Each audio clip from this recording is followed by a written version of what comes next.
नंगा होके जब जाने लगा, रास्ते में श्री कृष्ण जी मिल गए। बोले अरे दुर्योधन ये क्या नंगा? बोला मेरी माताजी ने बुलाया है मूर्ख। माताजी के पास छोटा बच्चा था जब गोद में खेलता था, अब तुझे लज्जा नहीं आएगी? ठीक है, उन्होंने कहा था, ये थोड़ा कहा था कोई छोटा मोटा कपड़ा गुप्त अंगों पर तो डाल के जा कम से कम। उसकी समझ में आ गया कि बात तो ठीक है। उसने गुप्त अंगों पे कपड़ा बांध के चला गया। बोली कि आ गया बेटा? बोले आ गया। कपड़े उतार के आया? हाँ माँ उतार के आया। पट्टी उतारी और दृष्टि डाली। बोली अरे दुष्ट ये क्या किया तूने? तू तो कहता था हम कपड़ा नहीं। बोला कि ये तो इस तरह हो गया कि जा तेरा पूरा शरीर बजर का हो गया, लेकिन जहां तूने कपड़ा रखा है ये तेरा कच्चा शरीर है, यहां जब प्रहार होगा तो उससे मरेगा, नहीं मरता नहीं। और महाभारत के युद्ध में वही हुआ। दृष्टि में ये शक्ति होती है। आप लोग ध्यान नहीं करते, आप ध्यान करके देखना आप में भी वो शक्ति आ जाएगी। उतनी नहीं तो उससे कम आ जाएगी, क्योंकि हमारी शक्ति बहुत बिखरी हुई है। किसी ने 20 साल, किसी ने 30 साल जिंदगी के घर गृहस्थी में, समाज में, दुनियादारी की चीजों में लगा दिए। फिर भी अगर कोई घंटा 2 घंटा अभ्यास करता है दृष्टि का, तो मैं कहता हूं इसमें शक्ति आएगी। शक्ति तो देखो इतनी तो अब भी है। किसी को प्यार भरी दृष्टि से देखते हो, तुम्हारी आंखें हंसती दिखाई देती है। किसी को तुम दुश्मनी से देखते हो, क्रोध से देखते हो, लाल हो जाती है। करुणा से देखते हो, तुम्हारी आंखों से आंसू बह निकलते हैं। समुद्र भरा है क्या इसमें? शक्ति है। सकल पदार्थ सभी चीजें हैं,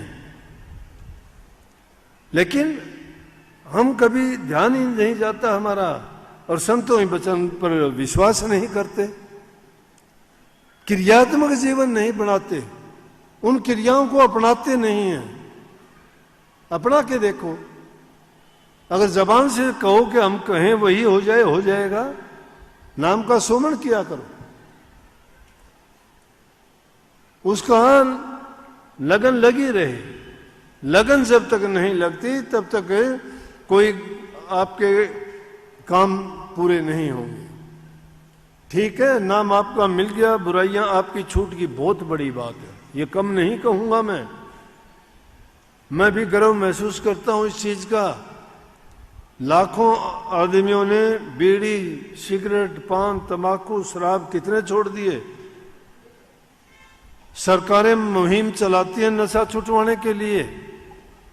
अपने यहां कोई ये नहीं बता सकता एक आदमी बीड़ी का भी कोई धुआं निकालता हो तो कितनी बड़ी बात है। पहली चीज तो यही है कि इंसान इसे बाहरी जीवन कोई अच्छा और सच्चा बना ले, तो फिर तो अंदर से भी उसको साफ होने में देर नहीं लगती। अंदर से भी उसकी सफाई हो जाती है, पवित्र हो जाता है, शुद्ध हो जाता है, और उसकी शुद्ध भावना हो जाती है। और जहां पवित्र शुद्ध भावना होती है उसी में सब कुछ प्रभु का वास होता है। प्रभु को अगर खोजना है तो उन प्रेमियों के हृदय में जाके देखो जो उनसे प्रेम करते हैं। इसलिए हमेशा नाम को याद रखा करो, कभी ना भूलो। अगर नाम भूलते हो, नानक साहब से पूछने लगे कि आपकी नाम से कितनी प्रीति है? बोला कि अमली की जैसे अमल से है। अमली को अगर अमल ना मिले ना तो कहते तड़फने लग जाता है वो। नशा करने वाला कोई भी हो, देखे ऐसे आज समाज में बुराइयां क्यों होगी? कि उसे नशे के गुलाम होते चले गए। जवान जवान बच्चों में प्रवृत्ति बढ़ती जा रही है। संग को देख के उनका कुसंग हो रहा है, कुसंगति में पड़ के उनमें बुराइयां आ जाती हैं। उन बच्चों की संभाल करनी चाहिए। ऐसी कुछ भी क्या, कोई इंजेक्शन लगा लेते हैं, उनकी आदत पड़ जाती है, जब इंजेक्शन नहीं मिलता तड़पते हैं।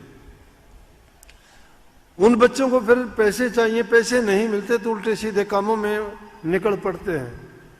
कोई भी उनको 4 पैसे दे के कोई भी गलत काम करने के लिए प्रेरित कर देता है, तो ये कर देता है।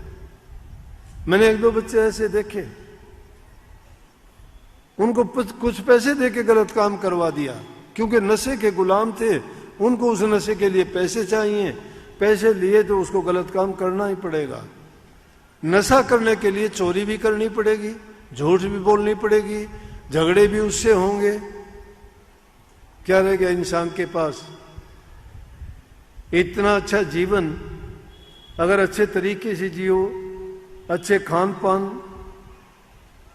जो हमारे शरीर को तंदुरुस्ती दे, ताकत दे, सात्विक भोजन खाओ, विचार भी पवित्र, शरीर भी शुद्ध, रोग बीमारी से भी दूर, मन में शांति, किसी को कष्ट दुख नहीं दोगे, प्रभु के दरबार में हाजिरी लगेगी, अच्छे इंसानों में नाम होगा, जो किसी से बुराई नहीं करता, लड़ाई झगड़ा नहीं करता, उसको तो वैसे ही कह देते अरे ये किसका क्या करे, ये भगत है बेचारा, ना वो सत्संग करता, ना वो किसी गुरु के पास जाता, ना कोई वो नाम जपता, तो भी उसको भगत कह देते हैं। बोले ये तो बेचारा भगत है। नहीं कहते क्या? कहते हैं ना, जो बहुत शरीफ हो जाता है किसी को कहते हैं उसको ऐसा, ये बेचारा भगत है। लेकिन अगर सच्ची भक्ति के में लग जाओ तो तुम्हें क्या कहना शुरू कर देंगे। लेकिन सच्ची भक्ति नहीं करते। भक्ति दो प्रकार की होगी ना, सच्ची। सच्ची क्यों कही? कि भक्ति को भी झूठा बना दिया। भक्ति झूठी नहीं है। तो सत्य मार्ग पर जब चलोगे सब सद्गुण आ जाएंगे। जहां सद्गुण है, शुद्ध विचार है, पवित्र भावना है, वही प्रभु का वास है। जिन घरों में प्यार प्रेम है, बूढ़े बुजुर्ग की इज्जत कदर सेवा होती है, आपस में एक दूसरे से प्रेम से बरतते हैं, उन घरों में हमेशा स्वर्ग जैसा वक्त रहेगा। जहाँ लड़ाई झगड़े होते हैं, बड़े छोटे की जहाँ कदर नहीं होती, जबान से गंदे मंदे बोलते हैं, बूढ़े बुजुर्ग की इज्जत कदर नहीं करते, वो घर बसो बेशक, लेकिन उसका बसेपा कुछ नहीं है। उस घर में भूत नाचते हैं, काल नाचता है, उसमें टोटा आ जाता है। वीडियो को लाइक करें, चैनल को सब्सक्राइब करें, ज़्यादा से ज़्यादा अपने दोस्तों को शेयर करें। सभी बहन भाइयों को राधा स्वामी।